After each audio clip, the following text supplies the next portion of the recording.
A very interesting psychological experience many people go through is called maladaptive daydreaming.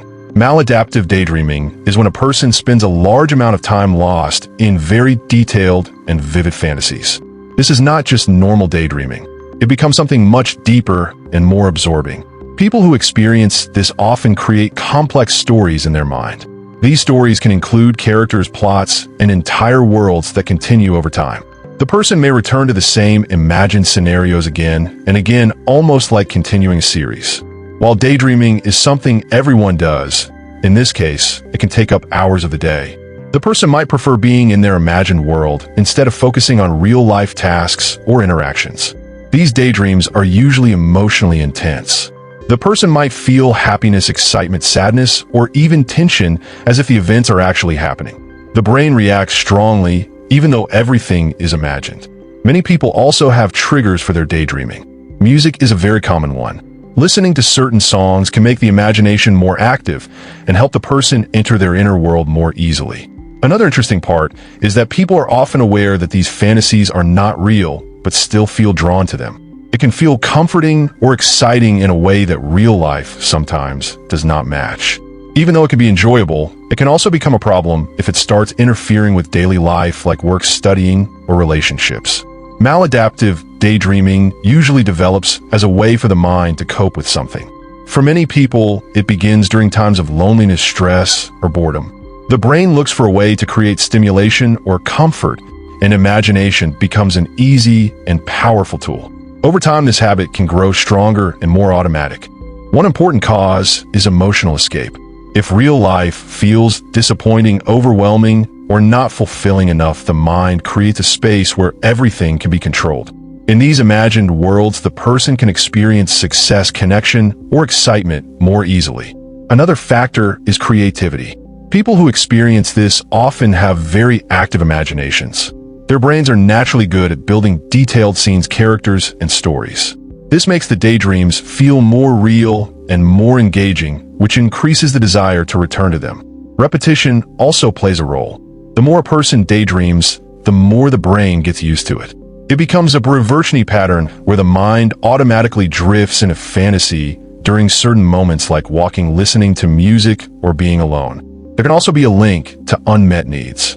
The imagined scenarios often reflect things the person wants in real life, such as recognition, friendship, love, or achievement. So the daydreams are not random. They are connected to deeper emotional desires. At some point, the brain starts to prefer this internal world because it is predictable and rewarding. Real life can feel slower or less satisfying in comparison, which makes it harder to stay focused on reality. Even though it may feel like a simple habit, it is actually a complex interaction between imagination, emotion, and learned behavior. Maladaptive daydreaming can have a strong effect on daily life, even if the person does not notice it at first. One of the most common effects is loss of time. A person may plan to spend a few minutes thinking or imagining, but end up losing hours without realizing it. This can make it harder to complete tasks or stay organized. It also affects concentration. Because the mind is used to drifting into detailed fantasies, it becomes more difficult to stay focused on work, studying, or conversations. The brain keeps pulling attention back to the imagined world. Social life can be influenced too. Some people may prefer being alone so they can continue their daydreams without interruption. Over time, this can reduce real interactions and make relationships feel less engaging compared to the inner world. There can also be physical habits connected to it. Some people walk back and forth, move their hands, or make facial expressions while daydreaming. These actions often happen without full awareness and become part of the routine. Emotionally, it can create a contrast between fantasy and reality. The imagined world may feel more exciting, meaningful, or satisfying, which can make real life seem dull or less interesting. This can lead to frustration or lack of motivation. At the same time, the person might feel a conflict inside. Part of them enjoys the daydreaming, but another part realizes it is taking time and energy away from real goals. This can create guilt or a feeling of being stuck. Even though it can feel harmless at first, these patterns can slowly shape behavior and habits in a noticeable way over time. Managing maladaptive daydreaming does not mean removing imagination completely. The goal is to bring it under control so it does not take over daily life. The first step is awareness.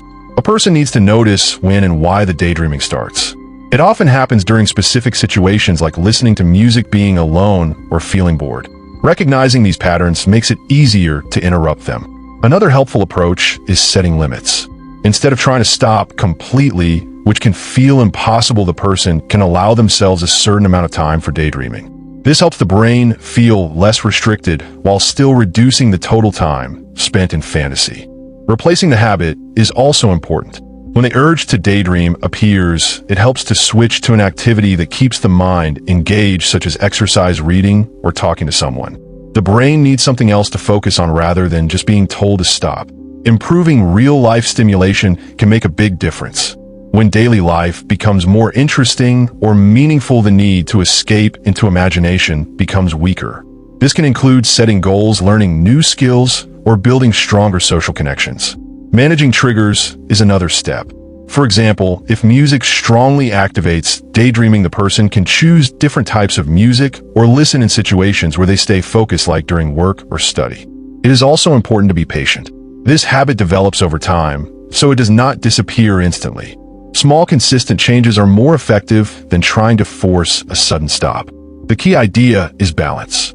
Imagination is not the problem by itself. It becomes a problem only when it replaces real life instead of supporting it. Another important part of managing maladaptive daydreaming is understanding the emotional side behind it. The daydreams are often not random. They usually reflect something the person deeply wants or feels is missing. This could be feeling appreciated, having close relationships, achieving success, or experiencing excitement. If these needs are ignored, the mind will keep returning to fantasy to satisfy them. Because of this, it helps to look at the themes inside the daydreams. Instead of focusing only on stopping the behavior, the person can ask what these imagined stories are trying to provide. This can give clues about real-life changes that might reduce the need for escape. Building emotional awareness is useful here. When someone learns to notice their feelings in real time, such as loneliness, stress, or boredom, they can respond directly instead of automatically escaping into imagination. Another helpful step is grounding. This means bringing attention back to the present moment, using simple things like focusing on surroundings, physical sensations, or breathing. It helps the brain reconnect with reality when it starts drifting too far. Some people also benefit from structure in their day. Having a clear routine reduces empty time where the mind can easily wander. When the day has purpose and direction, it becomes easier to stay engaged. It is also important not to judge yourself too harshly.